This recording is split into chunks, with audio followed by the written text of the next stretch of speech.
Okay, hello everyone, and welcome to today's webinar, which we're interviewing Ursula and Steven Nunez, who started Mind Your Garden and Urban Farm here in Fort Worth. And this is going to be, I would say, mostly a casual conversation, but just to get a background from them, why they started this, what it is, what is a food desert, and their background at TCC, because like myself, they are former TCC students.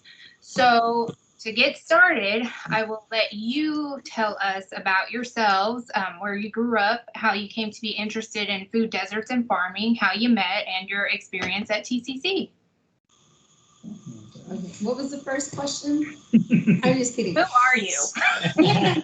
Hi, my name is Ursula Nunez, and I grew up in Southeast Fort Worth. Steven grew up in, is this Steven? Hi, Steven. Nice to meet you guys. Steven grew up in Southside Fort Worth, and we attended RO Pass School. Go Panthers! And that's where we met and fell in love. That's right. That's right. High school sweetheart. Yeah. And so the other questions, how we became interested in urban farming, I'll let Steven take on that question. Yeah, absolutely. So in, I think it was 2009, 2010, I did a study abroad in Guatemala, and my undergrad's in architecture. So I was there studying tropical architecture. But during that time period, we stayed at a sustainable farm, right? It was mostly a coffee plantation, and they did all kinds of other growing methods as well. And so when I went there, I just got to see someone who was, using renewable energy. They were using hydropower to power the entire farm. They were making their own biodiesel. They were growing all kinds of different crops. And that right there just kind of planted the seed for me. And it's like, wow, I want to do that one day. So fast forward a few years down the road, I started my graduate studies in landscape architecture. And then I always had that in the back of my mind of doing the whole urban agriculture portion of it. So when I was doing my graduate studies, I would try to focus as much of my education towards urban agriculture. And then, having grown up in a food desert, which I think you were asking what that is. So a food desert is an area where there are a limited amount of grocery stores, or limited amount of access to fresh and healthy foods. And instead, there's an abundance of convenience stores, fast food restaurants with a lot of junk food, liquor stores, things of that nature.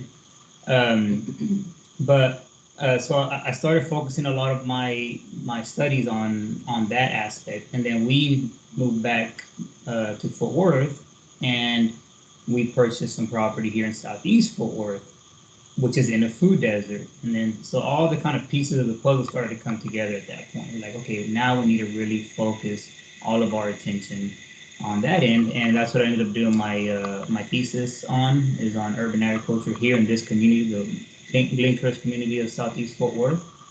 And after graduation is when we really started putting more effort towards launching the farm. So that was the end of 2018, and now we're at the point where we're finally going to officially launch the farm spring of next year, as far as opening it up to the public.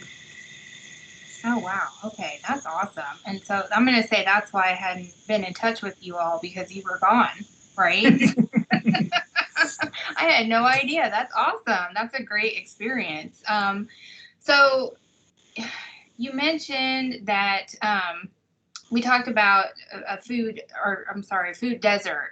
So we talked earlier this morning about food disparities. Can you tell us how you define that, and what was your personal experience with that? Okay, so we defined food deserts earlier, and then there's the food insecurity is another term used, as well as disparity. But the idea is that, as far as food insecurity, is if someone doesn't know where their next meal is coming from, right? So they may go a day without eating, or only eating once a day. That's where the food insecurity aspect comes comes into play, and that happens quite a bit in food deserts.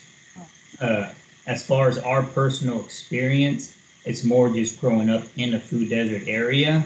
It's not necessarily us growing up and not having food growing up, right? It's just the access that we did have was to unhealthy food, and that became essentially our normal diet, right? That's what we thought we were supposed to be eating, is all the junk food and the highly processed foods and animal products and things of that nature. And so I was talking to somebody earlier, honestly, this morning about how, so I'm Mexican American, you're Mexican American, right? Okay. And I forgot to mention that before we began. This is, I wanted this to be part of Hispanic Heritage Month because of your heritage and your background.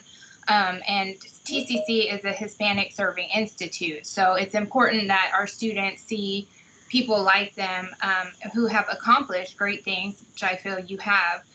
But I wanted to know, because I don't know if this is a cultural thing. Most of the people I talk to that have experienced this come from Hispanic backgrounds. But when I was younger, I was told to eat all of my food on my plate. And then an hour or two after, I was told I'm too fat. So it was very confusing, and I had a lot of body images. But I'm wondering, what was your experience? Because you said that you thought that eating the unhealthy food was what was expected. It was okay. It was normalized. But I'm wondering if you had similar experiences. So I think I agree with the same. I went through the same experiences that you went through. And my mom's from Mexico, Acuña, Coahuila, and she came to the States, and they grew up very poor, and so they only ate the food that was provided. Either her parents, and it was a lot of beans, a lot of rice, and not a lot of meat. And anyways, fast forward, and she's here in the United States, and so with the money that her and my dad would bring in, she brought the, I guess you could say, sustainable cooking practices from Mexico here. So whenever we did have meat, pork, for example, she would cook the bacon and then save the bacon grease and then put it in the freezer. And she would save some of that bacon grease also, and then cook the eggs with it, refry the beans with the bacon grease, plus the tortillas de harina, right? And so you grow up and you're used to all of these fatty, what do you call it? Fatty flavors. And so, so that's how we were raised. And then with the Tang, with the Kool-Aid, and with a bunch of sugar. And so here I am wolfing down all of this addictive fatty food. And at the same time, it's like, Ursula, you need to lose weight. Ursula, you're too fat. Ursula, eat all of your food. And, you know, looking back at it now, I mean, that's a psychological roller coaster where it's eat your food. Here's what I'm providing you. Yes, it's very unhealthy. I need you to eat all of it. And by the way, you're also fat. So figure it out. And so, and that's how, you know, we were raised. And that was the norm in our family, you know. And then when she did buy, for example, canned spinach, because she wanted to be healthy, or she wanted us to eat healthy, it was canned spinach, and it was drenched in butter and cheese. So it totally defeats the purpose of eating, you know, spinach. And, you know, I told the TCU students that came last week, I didn't know spinach was a leafy vegetable. I always knew that it was just gross and moist, you know, out of a can, you know. But my mother's defense, I believe she did the best that she could with the knowledge that she had, and wanted to comfort us with her food, but we needed to maintain a certain image, and that's hard to balance. Contradiction there. Yeah. Yes, and Natalie's agreeing that she had the same experience with spinach. So I don't remember it in the can, so maybe that's the one thing. Thankfully, my parents passed on that. Yeah, Popeye. Absolutely. So you mentioned you had TCU students come and visit. What class was that for? What was the purpose of them coming to visit the farm? So I had this in writing, so I would get it right. It's the class, it's designed for social impact, And the class is geared on teaching students how to use design thinking methodologies to address relevant social issues in Fort Worth.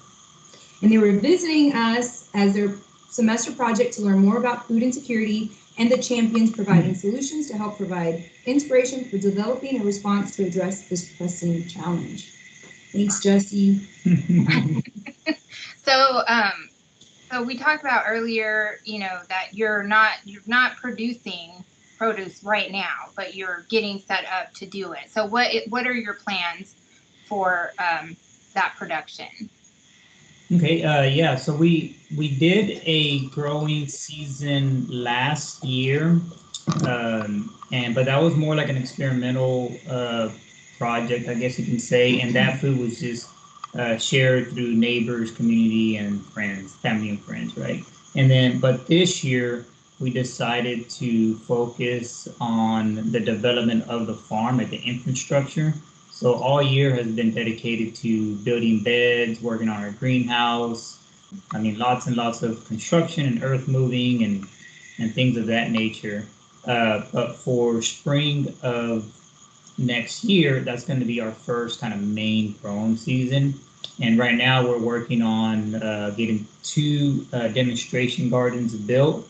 And we probably will plant some in this late fall, but it's really more for the spring. And at that point, we'll open up our doors to the public. But the idea here is that we want to be able to develop a farm where people can come and learn how to grow food. That's really our main purpose, I guess you can say, because our mission is to help people achieve healthy lifestyles by increasing access to healthy foods, by providing holistic education and developing a community of wellness, right? So social empowerment. Those are the 3 pillars: access, education, and social empowerment, right?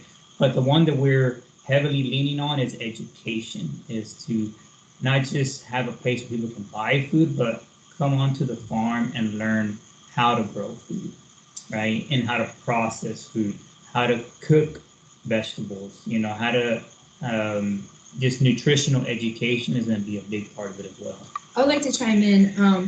What we've seen with some of our friends, neighbors, and family is sometimes when they get food from a food bank or receive donations and whatnot, they have these unrecognizable vegetables, So it's like, hey, we have this vegetable. Do you want to eat it? I'm like, yeah, sure. What is it? I don't know what it is. I've never seen it. Will y'all just take it? I'm like, should we learn how to? No, just take it. I'm not, So, we have like autumn squash or summer squash, and or people get a bunch of bags of apples and they're like, we don't really eat apples, or we don't really eat that many potatoes, so we're taking in this food that's being donated to them for many reasons, but they just don't know what to do with it, So the education part is very important. It's like, hey, this is squash, and this is how you cook it, and this is how you cook it without oils, butters, cheeses, and et cetera, et cetera. And squashes provide these nutrients for you, And so that's, we believe in education is very important. So are you learning new recipes or ways to cook the things that you're growing? I see Steven smiling. So my father had a heart attack followed by quadruple bypass surgery this past January. And so my grandmother, his mother, my paternal grandmother, had heart attack, quadruple bypass surgery 15 years ago. So essentially, I'm the next in line, right?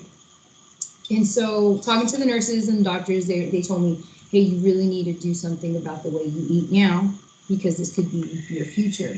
And so, doing research and whatnot, yes, things are hereditary, but it's cultural food that really has a huge impact. And so we went plant-based in January. So we eliminated meat, we reduced our oil consumption, processed food, we reduced processed sugar consumption, and then we eliminated alcohol. And so, we had to learn a new lifestyle, so to speak. So cooking and socializing and just being alive. You know, we're watching cartoons with our kids, and now that we're not drinking, we see that all of the cartoons, for the most part, involve drinking. And in the beginning, it says like, you know, beware to rude humor or tobacco use. Alcohol, from what I've seen, has never been mentioned. And so it's just, we're noticing a lot more behaviors now that we've gone plant-based. So to answer your question, yes, we have to learn how to re-cook. Absolutely, yeah. We've completely changed the way we eat, the way we socialize, learning how to cook with vegetables that we've never touched before, you know, because you do have to, if you're accustomed to like us, you know, we're 38, 39, 20. yeah. So all of our lives we've been eating you know, a lot of processed food and a lot of animal products, right? So everything, you know, every meal includes meat, cheese, you know, butter, you know, all of those things. And then we had to completely eliminate that. And so like now, what do we eat? And but the great thing is that now we realize that we were missing out. It opened up a whole world of food to us that before, like, man, we were so narrow-minded in the way we were eating. But now it's great. We cook all kinds of food, you know, Asian food, and even our traditional Mexican foods that we are accustomed to. We've modified those recipes to just be plant-based, and so we still get that satisfaction, right, of the way we ate growing up, so to speak. But yeah, it's been a challenge, and it's a challenge to for other people to include us sometimes in their social activities, right? Like we've been invited in the past to, like, let's say someone's cookout or someone's birthday party, right? We're like, okay, well, we're plant-based, you know, we just don't eat animal products. And they're like, well, I don't know what to feed you. You know, that's the question. And it baffles people's mind. And I'm talking about, you know, people who are educated, you know, master's degrees, PhDs, it doesn't matter what it is. They do not understand how to cook without animal products. And so then it's like 100 questions. So what do you eat? Do you just eat salads? Like if we just ate salads, we'd starve, you know? Yeah, absolutely. But it also highlighted a need that we feel needs to be filled, right? And that is that nutritional education, the culinary education, because we realize that a lot of people just don't know how to cook without animal products. You know, it's not necessarily anybody's fault. It's just they don't know how. So we're like, oh, okay. So now we see there's a void, right? And before, you know, meat was usually the main meal, of course, and then you had your side veggies. And it was usually like corn or a little side salad, you know. And so you remove the meat, and it's like, okay, now what do you do, you know? And then something else I want us to mention or talk about is we've dropped 30 pounds since January. I mean, we've lost a significant amount of weight. And as soon as we dropped the weight or we eliminated we went plant-based, like my eczema went away, the inflammation in my body went away. And these are my personal experiences, you know, and I feel that much better. And of course, dropping 30 pounds, your bones are going to appreciate it, you know. And so when people are like, oh, I couldn't do that, and I couldn't, and like, I totally get it. I mean, it was a, you know, a roller coaster, emotional roller coaster for me, I'll say. But the way I feel now is what really motivates me, us, to keep eating healthier. Because like last year, I mean, my back would go out, you know, I had my gallbladder removed, and I was just, my health issues were starting to increase. And I thought, this is just what it is, what it feels like to get old, you know? And now, I mean, seriously, it's like, man, this sucks. So now it's like, man, I feel good. I feel lighter, you know, my skin looks cleaner and clearer. And I mean, the inflammation has pretty much gone away. So that alone is motivation to keep doing what we're doing, you know? Yeah, we always tell people that the fear sometimes what gets you in the door of healthy eating, right? Because you don't want to have a heart attack, you don't want to have diabetes, you don't want to, be obese or whatever the case may be. But what keeps you or keeps us in this kind of healthy lifestyle is the positive aspect of it, right? It's how do you feel? We're what 10 months roughly into it, and it's a complete lifestyle change. And like my wife said, you feel much better.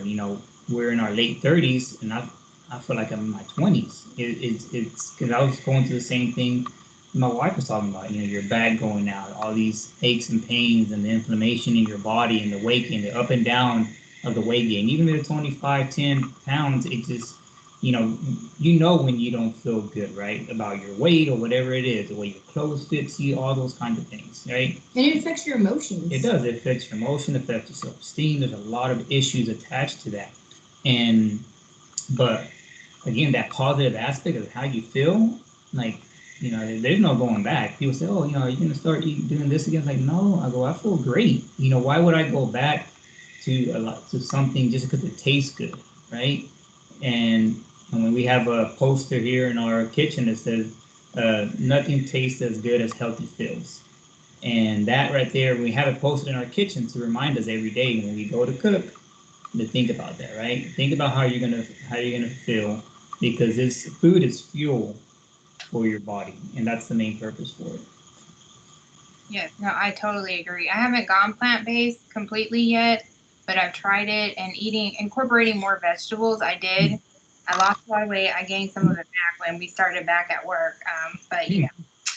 So it's hard. You got to meal prep. If you're working from 8 to 5, you got to meal prep and bring in your lunch. But it is possible. You just have to be committed to it. So I can see the significance. And Ursula, you just seem so much happier. Not that you were not happy when I knew you, but you just you glow. So I can definitely tell there is something's working. So. And going back to how you mentioned the emotional component of it, you mentioned in an article that this is the farming, it's therapeutic. Can you talk more about that? How is that helping you? So what I've noticed, we've been working outside, as far back as I can remember. Growing up, I was always outside working. But anyways, now that we've gone plant-based and now that we're working outside, I feel very therapeutic just sweating, right? And I know that sounds, strange. And so I looked at, what is it, the Bikram yoga, the heat. Yes. Oh, hot yoga. Hot yoga, there you go. Hot yoga. And so it's like, okay, what were the benefits of that? Because people talk about sweating and how it, it's so beneficial for them. And so now I feel just sweating. I feel like I'm just releasing toxins, and I'm outside and I'm absorbing the sun's energy. And, we have the fresh air, and not to mention the wildlife that we have on the property. We have foxes and coyotes and turtles and snakes and tarantulas and scorpions and hawks and so many different birds, and the butterflies. I think the butterflies are absolutely amazing. Okay, my favorite are the hummingbirds. And the woodpeckers. So anyway, so as you're outside working and you're sweating and you're, breathing in this clean, fresh air, you get to hear all these different sounds. You get to see all these different life just happening in front of you. And it just does something to my emotions, I guess I could say. I just feel at peace, And then, it's like, gosh, bees and butterflies are just flying around and, just being, and so I feel that's very therapeutic for me, because I've worked inside buildings and behind cubicles and whatnot, and it just never seems to end. There's always a project, there's always something to type, and when you're outside, you're composting, and then you finish it and you bury it and you see the completion of it, and that's also satisfying, And so you're able to make that connection, right? You're able, when you're physically working with your hands on a certain project, whether like Ursula said, composting or rebuilding a greenhouse, whatever it is, a planter. We start and we're working, and then by the end of the day, we can sit there. We may be tired, right, sweating and whatever else, but you see the completion, right? So you make the connection from beginning to end, and that's hard. That's hard to do that in sometimes in office environments, right? Because I've worked in that, working as in architecture, landscape architecture. There's projects that you can work on they won't, that don't get completed for 3, 4, 5 years. You may not even be working in that office anymore, and it's still not complete, right? So you don't make that connection and that satisfaction.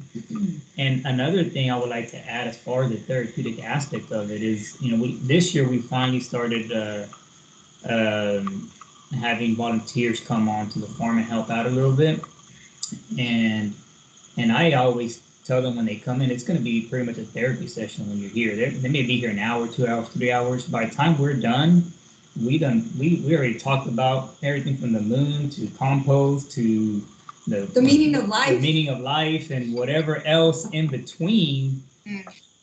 But that's a way of us bonding and building community, right? Because anybody who comes onto this farm, either to visit or to come volunteer or just to come hang out, they become our family, right? So they're part of what we're doing. That's a big motivation for us, because if you remember, the third pillar is social empowerment, right? Is that we're working with, and that's building community, right? Because we know that we need community in order to be successful in anything in life, but specifically when it comes to healthy living, right? It's a hard, long road to go down. For example, us who have went plant-based, right? And we stopped drinking, like, whoa, it's a double whammy on that end. So now what do we do? What do you do on a Friday night? Yeah, what do you do on a Friday night? You used to going to the brewery or whatever it is, right? That's the way we socialize.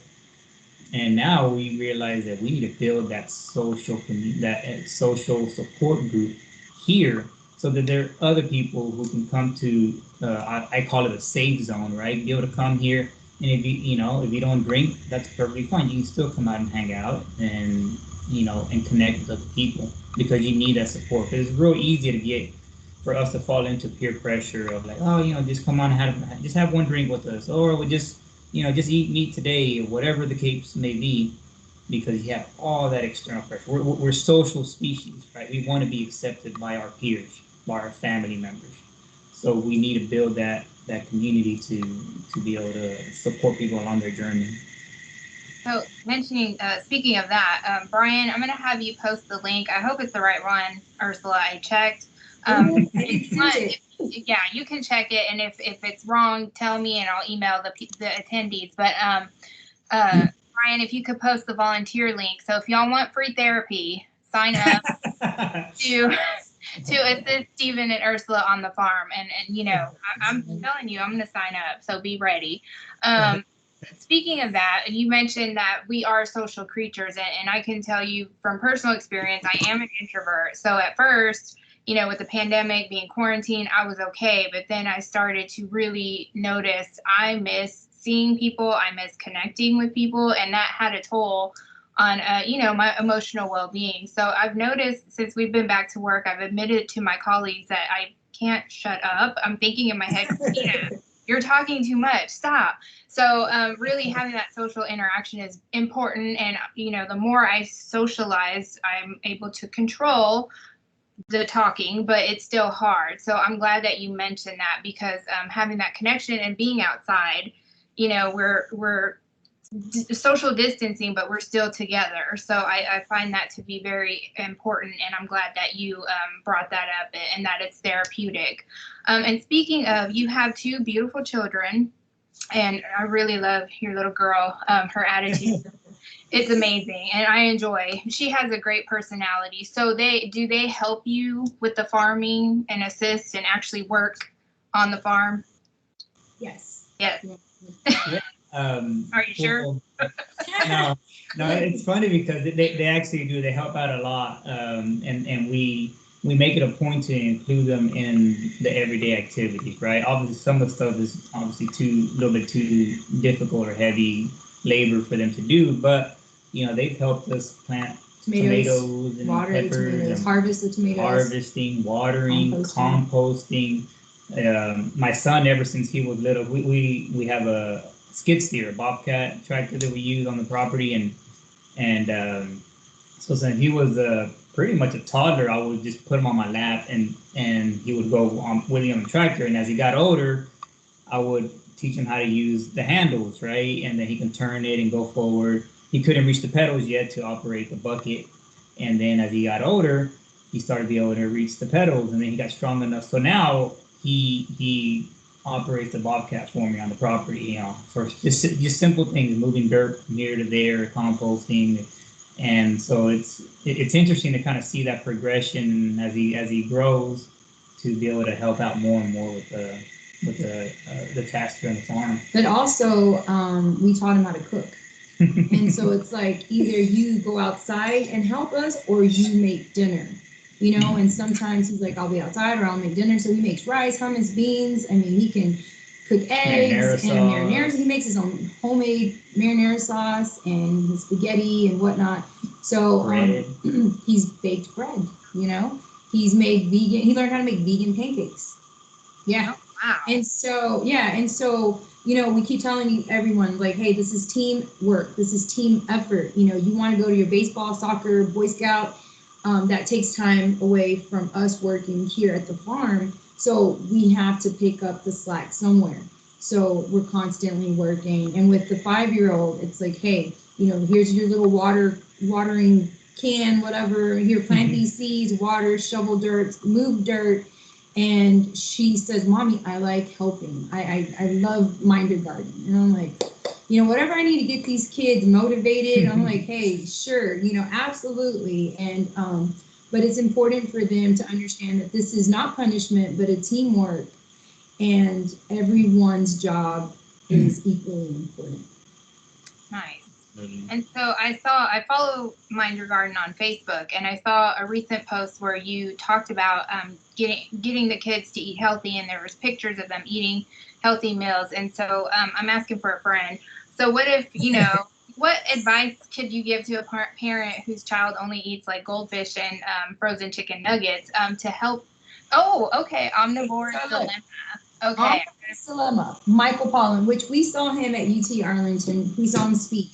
So, you know, I haven't finished the book, but we watch a lot of documentaries and presentations, and something that he talks about, like chicken nuggets, for example. We've lived on chicken nuggets, right? Yeah, I know. I mean, we did too. And then as we're, you know, doing the research, it talks about, I think I marked it, that like chicken nuggets is, according to Michael Pollan, is like 30% corn, okay? And then it's like, you think that you're eating a chicken nugget and it's all chicken, but it's not. And apparently, chicken nuggets are more fattening, or just as fattening as cheeseburgers. And then there's so many different chemicals that are in an actual chicken nugget. And so it's just interesting to see, you know, we think we know what we're eating, and we're at the mercy of restaurants or fast food restaurants. But, you know, once you start doing your research, you see, okay, here we are eating chicken. What is the chicken eating, you know? And in this book, he also talks about how a lot of animals are being fed, cattle, for example, are being fed grains. And in order for the cattle to actually eat the grains, because cattle eat grass, right? Their system isn't equipped to process grains. So they have to put different beef fat, different chemicals on the actual corn for them to eat it. So they're eating corn in their living situations. Like, we all drive to New Mexico, and we pass, is it Hereford, Texas? Hereford, Texas, yeah. So as soon as you enter town, you're introduced with this stench, you know, and it's a feedlot, and all you see the cows, and they're in manure, and they're confined in small spaces, and then it's like, okay, that's my food, you know, that's my food. They're eating corn grain, and then, you know, they're being injected with chemicals and antibiotics, and so it's like, what are they consuming, and how is that affecting us, you know? And long-term effects from that. And then, you know, same thing with chicken. We drove to Arkansas, and you see these chicken houses, and they don't have any windows. The chickens don't get to see the day of light. Yeah, the sun. And And so and then they have to take different types of medicine, and so it's like how is their living situation and what they're eating affecting us? And so once we started doing research, it's like, oh man, I need to understand what we're actually consuming, and we need to provide the right nutrients, in our bodies. And so we teach our kids, like, hey, this is what you're eating. Food is fuel, and in order to be up and running at 100%, you need to be consuming the right nutrients. So it took some time, but once the dairy was eliminated from their diet, it was easier for them to eat broccoli and to eat carrots and many other vegetables. But it was just easier for them once the sugary or the fatty foods was removed from their diet.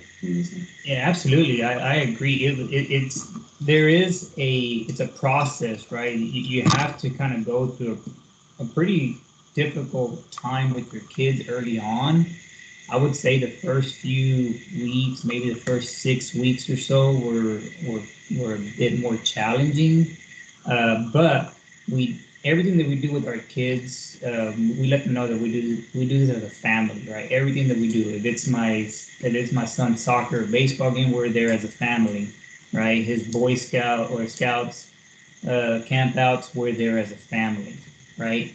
And what we're doing here, Mind Your Garden, is a family business, right? This is a family project, and our health is a family journey, right? So we're doing this together. And at first, our son was a little bit easier than our daughter as far as changing the diet. But even then, early on, you know, animal products are addictive. It plays psychological games on you. And he was just like, well, you guys cannot eat it, but I want to, and this and that. But little by little, like Ursula said, once we eliminate dairy, that was a big hook, right? Once you got rid of that, then he started coming around. At first, he still wanted to eat meat every now, and we always were flexible with our kids. Like if they go with my parents and they cook them whatever carne molida, whatever it is that they go eat over there, we let them make their choices and just eat. here, But here at our house, we're not going to cook animal products, period.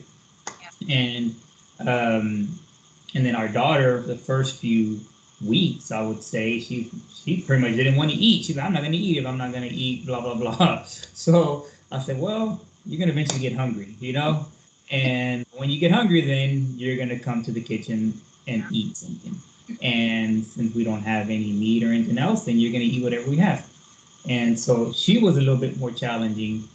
But now both of them, they eat almost everything on their plate. Our daughter's a little bit more picky, but our son, everything from bok choy to onions and tomatoes and carrots and cauliflower, broccoli, you name it, it's all of it. He loves tofu.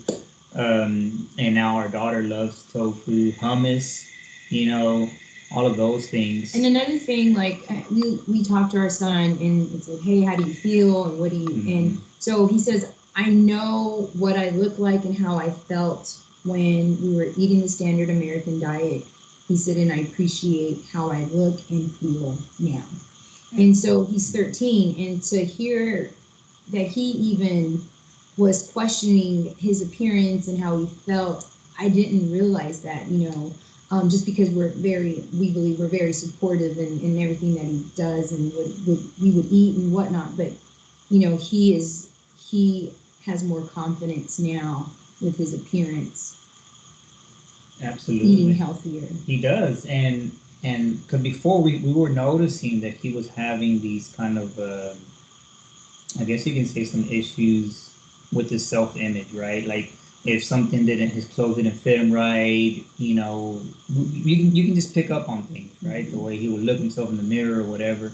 And then like now he just slimmed up, and he seems to have more energy. A lot of energy. He's confident in the way he wears his clothes, and it's like, whoa, he was 13, he was going through that, and that's we were going through that. We were going through it as adults, and then, but for a 13-year-old, that's a hard thing for kids to deal with. That's a very touchy subject at that age, And then I would also add that, as Ursula said, we watch a lot of documentaries and presentations and follow a lot of plant-based doctors.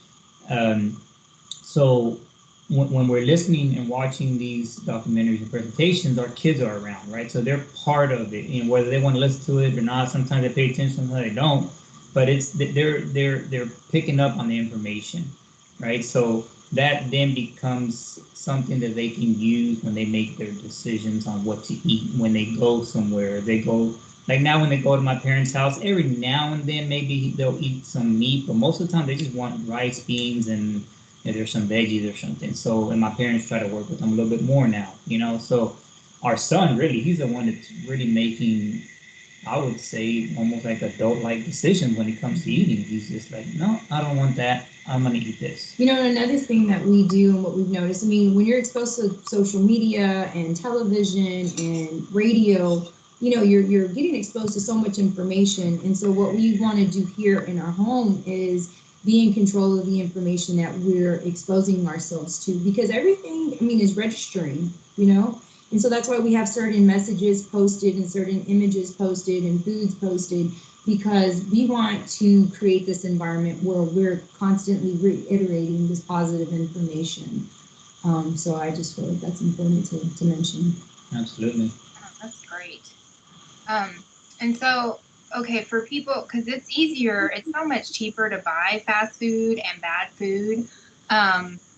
What I know, you know, you can. I could grow a garden in my backyard, but I just haven't because I'm just gonna admit it. I'm exhausted after work, and it's probably part of the eating. Like when I was eating healthier, I had more energy, and now that I've fallen off the cliff, I'm trying to climb back up it. But what would you? How do you recommend people get started? Because I know buying seeds is a lot cheaper than buying a Happy Meal. I don't eat the Happy Meals, the Big Mac. So how do you recommend? How can I get started with my own little garden in my backyard? I'm going to read you something from a sentence here from Michael Pollan's Omnivore's Dilemma. It says, in the long run, however, the eater pays a high price for these cheap calories: obesity, type 2 diabetes, or heart disease. Amen. And so it's easy, it's convenient to drive to a fast food restaurant, to drive into a convenience store. It's convenient, and that's what you're paying for, is the convenience. However, there is a cost associated with that, which is going to be your health. And so, you know, Stephen's parents maintain their diabetes. My family, you know, deals with their heart disease. And, you know, if you think about all of the medications that are being consumed, all of the doctor visits, how time consuming all of that is. And let me mention too, I asked my dad after the quadruple heart bypass surgery, I asked him, how much did that cost? Just curious. And he said it was about $100,000. So, you know, before everything else kicked in. So it was roughly $100,000. And then he wasn't able to drive for a few months. He couldn't lift anything heavier than a gallon of milk. So, you know, that's what we started noticing is, okay, our family members ate a certain way, and this is how they're living. And it's expensive, it's time consuming, and they're becoming dependent on other people. And so in order for us to be in control and live a healthy and happier lifestyle, what do I need to do now? You know, because I don't want to take 16 to 20 different medications. You know, I don't want to visit the doctor few days out of the week, you know. And if a heart surgery it happens, and who's going to take me to those doctor visits? Who's going to help me pick up my medicine? Who's going to feed me? Who's going to switch out my bandages? And these are things I think we didn't think about until now that we're helping our family members, you know. And so, you know, when we talk to people, it's like, hey, this is what's going on. And ask your grandparents, ask your parents, like, what are you guys encountering, and what advice can you give, like, the younger generations? Because we see what an unhealthy lifestyle leads to, and we want to be healthy adults. Absolutely. And I would even add also, as far as the cost of healthy eating, if you compare, let's say, a pound of beef, right? I don't know what the going price is now, maybe $8 a pound or something like that, compared to a bag of beans, right, and a bag of rice. So for the same price of just 1 pound of meat, I can make a whole pot of beans, a whole pot of rice, plus veggies. Veggies are, if you go to your, your even Walmart, they're not that expensive. Yeah, if you go to maybe like Central Market or Whole Foods, you're gonna pay a higher price, right? But there's so many, there's Fiesta, Rio Grande, Foodland, all these different grocery stores that have a lot of healthy options, and they're very cheap. A bag of potatoes cost a few bucks. But it's important to also mention you have to change your relationship with food, because if you're eating your rice and your beans and your veggies, you're like, I really want that cheeseburger, or I really want that pizza. It's just important to change your relationship with food and understand that food is fuel for your body, and you want to put in the right nutrients. Absolutely. And not essentially just go for what tastes good, because what tastes good may not be what's most beneficial for your body. Absolutely. And learning how to cook, like Ursula mentioned earlier, we had to learn how to cook all over again.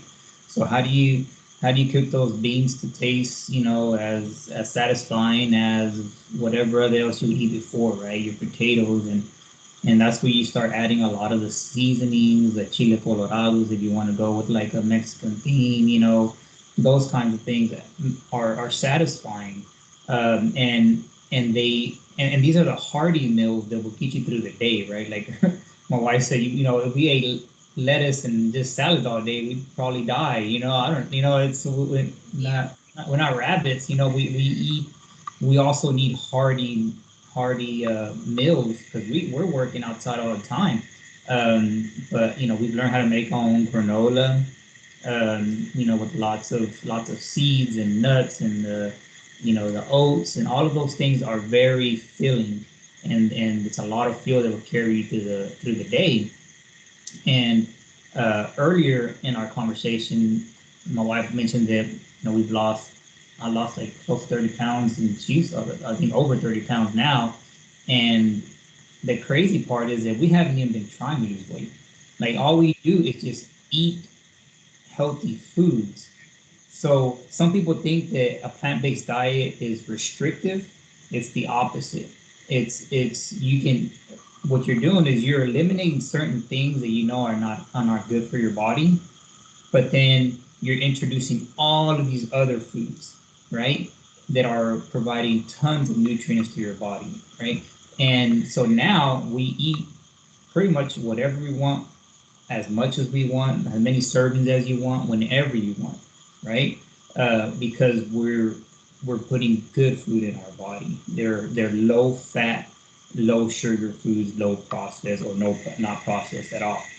So just by eliminating all that other stuff, now we can just eat and we don't even think about like, like before we would tell ourselves, and of course even our kids, don't go for that last slice of pizza. You already ate, almost a large by yourself, like now it's like, son, eat whatever you want, keep on eating, if you're hungry, eat some more. And he just continues to, grow, but not gain weight as far as excess weight. Okay. No, thank you. So I noticed Dr. Sarmiento, hello, he's one of our geology faculty member. He asked how big of an investment needs to be made to get a vegetable garden going in a regular home backyard. And so it seems like you said an investment in yourself. Yeah, no, that's actually a really good question. And earlier I mentioned that we're building 2 demonstration gardens. So what we're doing here is we're going to have multiple scale gardens to be able to show people who come to visit what a garden may look like in your house. Because I mean, the property itself that we have is 3.5 acres, right? Not all of it's farmable, but what we wanted to do was create these different scale gardens, because we didn't want people to show and be like, well, I don't have 3.5 acres, so I can't grow food. because I know that comment's coming, right? So I said, all right, so let's break it down into different scales. So we have one that's going to be almost complete. So next weekend we'll have that one complete and a partial one of our second one. So our first one's a small one that would be for, like, say you're like a 0 lot home or a town home, right? And then our second one is the one up against our house, and that would be like your typical backyard. So maybe your backyard, Christina, will be something like this will fit in your backyard. Okay. And then you get behind the house where the rest of the farm is, and then that's probably going to be anywhere from a quarter to half an acre of growing space, right? So now we have these three scales, and what we're going to do is we're going to track the data for each one. So how much food do we grow in the 0 lot garden? Okay, so maybe at the end of 2022, we end up with, I don't know, let's say 2,000 pounds of food, right?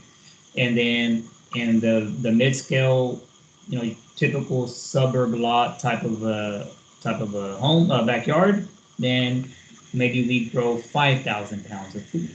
And then in the quarter acre or more behind the house, then over there maybe it's 10,000 pounds, right? I'm just making up these numbers. So the idea is to go ahead and is keep track of that data so we can share with people to encourage. Again, the main thing is that we're encouraging people to grow their own food, right? That's built into the name, mind your garden, right? So take care of your garden, right?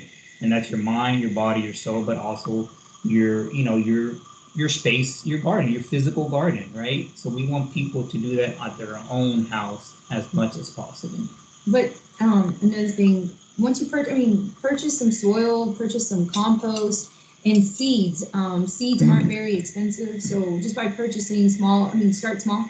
Just grab a couple bags from Home Depot, or just grab your soil and some compost. And I'm not sure how much soil or compost is at Home Depot. Yeah, you can get you get it in bulk. It's cheaper, but as far as how much, I guess back to the question of how much it costs to build a garden, it just depends on a lot of it is the aesthetics too. Is that what do you want it to look like, right? You can use a lot of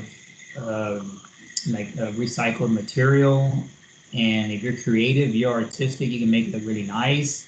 But really, maybe just a few $100s will get you started, like on a good little sized garden, and then it can just go up from there. And you can always add to it as time progresses. You add another bed.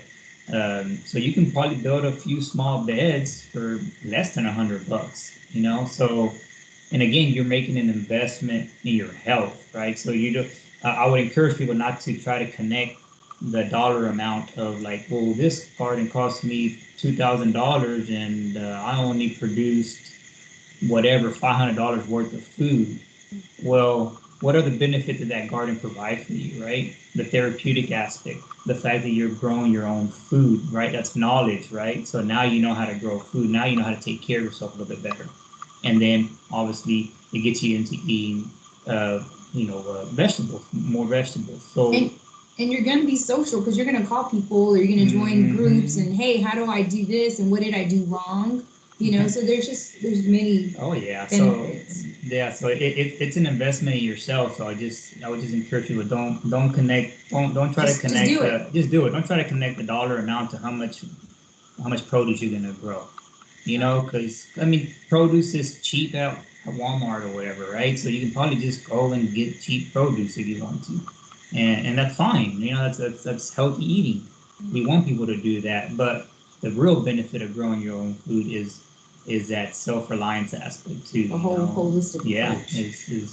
You can grow food for yourself, and that's a big deal. We saw it with the pandemic when it first hit. We saw it with that winter storm we had this past February, where the grocery shelves are empty and people fighting over gallons of milk. It's crazy. It's like if you can grow some food for yourself, and that I can survive if I need to. I grew a bunch of tomatoes, and I have a bunch of canned tomatoes in my pantry that I can tap into. I have to supplement. Yeah. So that's the real benefit. Okay, and we have just 3 minutes left. Brian, can you post the attendance link in the chat, please? And I know we're limited on time, but Audra asks, what do you do for a water source? Do you use a capture system for rainwater? Yeah, so we have a pond on our property. So, like last year, we pumped directly from the pond into smaller containers, and then from there use solar power for irrigation. And so right now we're currently working on our water distribution system. So the pond's going to be our main source of irrigation, with the city water being backup. Oh, okay. Can I say something? Yes. We talked about it. It's in a question, and I don't think we ever discussed it. But we started out as Tarrant County College students. Yeah. You did. I changed majors for I changed majors I think like 11 times. Okay. Yeah. And CCC sent a letter saying, hey, you need to go ahead and graduate and move on. Okay. We're not giving you any more financial aid. And so then Texas Wesleyan was offering us a scholarship for bilingual education. So I jumped on that. And then UT Arlington was offering a master's in sustainability. So I took advantage of that. But Stephen started at TCC. Hi, Stevie. There's our 13-year-old. He's still our baby. Sorry. So TCC, and then UT Arlington for undergrad. He studied architecture and then a master's in landscape architecture. And he also is an adjunct professor at UT Arlington. So it can be done. Yes. Yes. And we're always honored to be able to speak with TCC students, because that is where we started. So we have very fond memories of being TCC students, because I personally love it, because I feel like it's a blue collar school. Like there's people who are working and then raising families and trying to get their degree, and that was our story. We had our son's 13 now, but when we started TCC, that's when we got married and had our first. And so our entire journey through higher education was trying to raise the kids, pay a mortgage, pay the bills, and try to do good in school and get all, your degrees and keep your scholarships and whatever else, right, to make it through. So it can be done, and we're glad that we started at TCC. So we're very fond of you guys. So thank you for having us, Christina. Thank you. I really appreciate it. And so would it be safe to say that you're living your dream? Maybe not necessarily dream you started off with, but you all look very happy. So yeah, I would say that's accurate. We are living our dream now, but it took a lot of work to get there, a lot of ups and downs. And I would also encourage students to keep in mind that when you go through school, it's okay for you to, like my wife said, change your major, whatever, 11, 12 times. I went from architect. I started off in construction management, went to architecture, and then from architecture to landscape architecture. But I knew even throughout that process that I wasn't going to stay in the field of architecture to be a traditional architect, right? Your kind of traditional path that we're given, you have to do. So I would encourage students to be flexible with the education that they get, and find different ways to apply that knowledge to whatever that dream of theirs is. And everything that we've done has led us to where we are now. So definitely keep that in mind. Because I know some people feel like, well, if I studied to be an engineer, I have to be an engineer. If I studied to be a nurse, I have to be a nurse because I went through 4 years of school to do it, or whatever it is. No, you don't. You have to do whatever it is you want to do. I mean, now we're urban farming. It's like, we didn't study that. But we realized that this was a calling. The seed was planted a long time ago. And then now, I think the fact that once we made the plant-based lifestyle change and eliminating alcohol from our life, that right there was what gave us the biggest boost to go through with the mission. It was like, no longer are we going to part-time the farm, we're going to full-time the farm now. And that's what's going to happen. So that's what we're working towards by January of next year, to be full-time on the farm. And then anything else we do, teaching or whatever else, will be part-time. Awesome. Thank you. So for the attendees, please fill out the evaluation. Let us know what you think. And if you had any questions, put it in the evaluation and I'll follow up with you if Ursula and Stephen will let me. reach out to them and ask. And you can sign up to volunteer, and there's a link to the website with more information. Again, thank you so much. I appreciate your time, and it was wonderful to see Stevie and your cats. So I hope you all have a wonderful day. Thank you. Thanks. Bye, y'all. Good luck. Thank you. Good luck, guys. Bye.